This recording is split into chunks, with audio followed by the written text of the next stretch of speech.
Hey, Chani Moniker, developmental audiologist here. That means I help you facilitate development and optimal learning. Let's address the pink elephant first.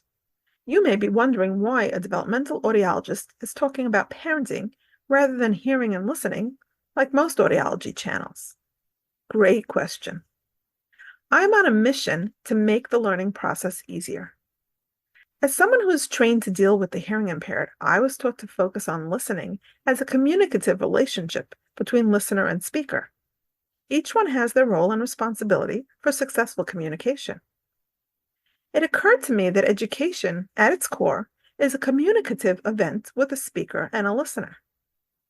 In this situation, we want the educator to be the main speaker and the student the listener. I help improve the education process by doing assessments at the Hearing Kids Clinic to see how well the listener's physiological function, their body, serves them to listen. And I do parent and teacher trainings to help these educators be better speakers by providing an understanding of their audience, the individual student who is not understanding what the educator is trying to communicate. Let's imagine, if you will, that you were speaking to somebody who's British, but didn't know it because they adopted the American accent so well.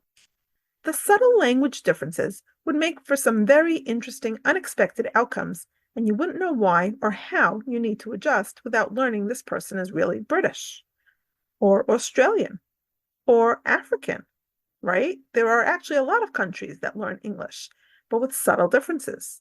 And if we don't have the expected cues, we don't know how to fix the problem.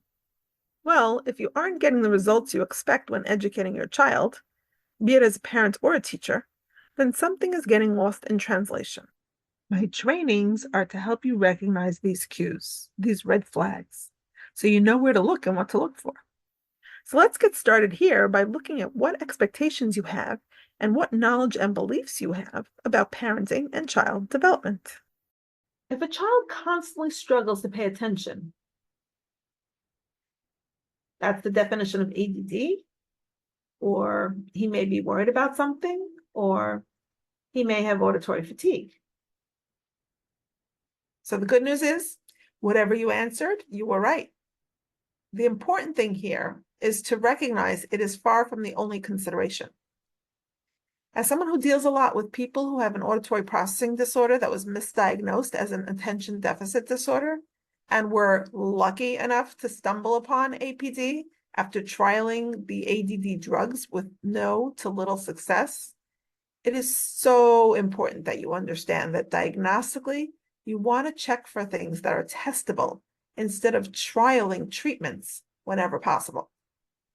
In the comments, let me know, A, if you have heard of auditory processing disorder and auditory fatigue, and B, if you knew there are tests for ADD, such as computer-based tests that can track attention.